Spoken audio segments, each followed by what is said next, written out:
prisons are such a tough place to be in. The only way that you can survive there is if you get patronage.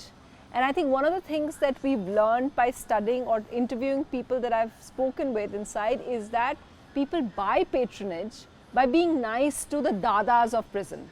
And so that is why you see various gangs that operate within prisons, and they're over there. So they have their own setups. For example, the food is so terrible over there that a lot of the gangs and established people, they have an understanding with prison authorities to maybe get a little better food or cook their own food. So if you're nice to the big dada in prison, then you'll maybe get advantage and become part of their system. Well, obviously it is with complicity of jail officials. The only people who are inside and who have access to phones, who have access to outside world are the prison authorities, right?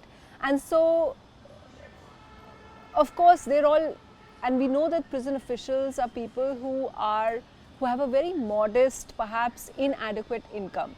Or even if they had adequate, it wouldn't, they are open to inducements and bribes and things like that. So the system, and also you have lots of other people coming in, right? So if it's not the jail officials, you also have the staff running the hospital authorities, right? We know for the hospital authorities, they have access to drugs, and that for people who are inside jails, and we know in Punjab jails especially, the drug problem is humongous.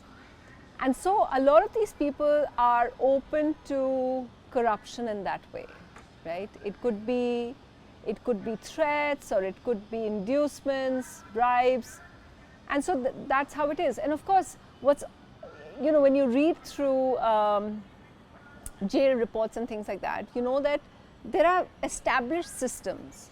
So a lot of the people, in order to get word through, suppose there's a raid, like the way to stop all of this is to constantly raid the inmates, and every time they're raided, they find whether it's little weapons, which are not really weapons, but they take maybe spoons and other things and weaponize them. They sharpen them so they become weapons. Or people throw in phones for usage by the inmates.